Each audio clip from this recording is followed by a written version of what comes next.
Students, आज हम political science के chapter second end of bipolarity यानी दो ध्रुवता के अंत को स्टार्ट करेंगे।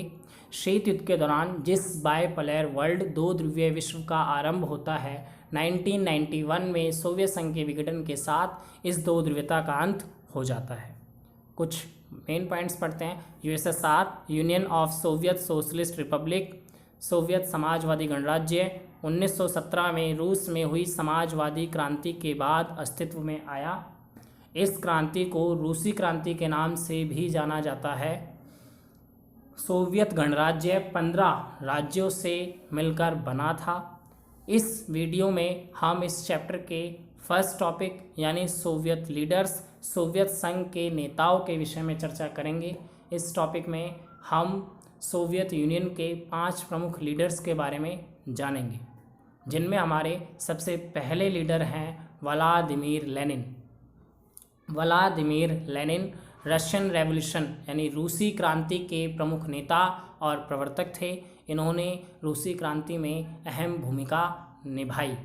सेकंड, लेनिन को सोवियत समाजवादी गणराज्य यानी यूएसएसआर का फाउंडर कहा जाता है, संस्थापक कहा जाता है। व्लादिमीर लेनिन ने कम्युनिस्ट पार्टी की स्थापना की, founder of communist party in USSR. ये सोवियत संघ के फर्स्ट प्रेसिडेंट थे 1917 टू 1924। विश्व में साम्यवाद समाजवाद के प्रचार में भी इनका अहम रोल रहा। सेकेंड लीडर जो हमारे हैं वो हैं जोसेफ स्टालिन। लेनिन के बाद स्टालिन सोवियत संघ के अगले राष्ट्रपति बनते हैं, जो कि 1924 टू 1953 तक रहते हैं। देश को महाशक्ति बनाने के लिए, उसके विकास के लिए स्टालिन ने तेज़ी से औद्योगिकीकरण को बढ़ावा दिया, खेती का बलपूर्वक सामूहिकीकरण किया और साथ ही कम्युनिस्ट पार्टी में उठने वाले विद्रोहों को दबाने के लिए इन्होंने तानाशाहपूर्ण रवैया अपनाया। विश्व युद्ध में सोवियत संघ की जीत का श्रेय भी स्टालिन को ही दिया जाता है। इन्होंने देश को सैन्य क्षेत्र में सशक्त बनाया। जो हमारे थर्ड लीडर हैं वह है निकिता खुश्रेव। निकिता खुश्रेव स्टालिन के बाद 1953 टू 1964 तक सोवियत संघ के प्रेसिडेंट रहे, राष्ट्रपति रहे।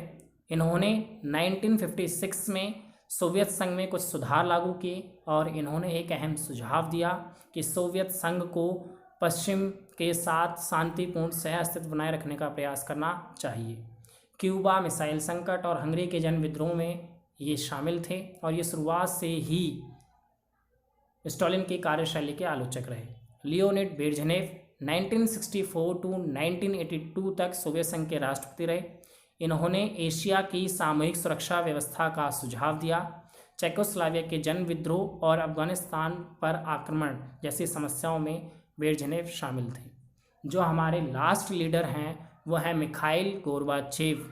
मिखाइल गोर्बाचेव सोवियत संघ के लास्ट प्रेसिडेंट रहे, अंतिम राष्ट्रपति रहे 1985 टू 1991 तक। इन्होंने सोवियत संघ में political and economical reforms implement किए, यानी सोवियत संघ को विघटित होने से बचाने के लिए राजनीतिक और आर्थिक सुधार लागू किए, पुनर्रचना और खुलेपन की नीति। इन्होंने एक सुझाव दिया, इन्होंने अमेरिका के साथ हथियारों की होड़ पर रोक लगाई, जर्मनी के एकीकरण में इन्होंने मदद दी और सोवियत संघ के विघटन का आरोप अक्सर मिखाइल गोर्बाचेव पर आता है। नेक्स्ट वीडियो में हम सोवियत प्रणाली यानी सोवियत सिस्टम की चर्चा करेंगे। धन्यवाद।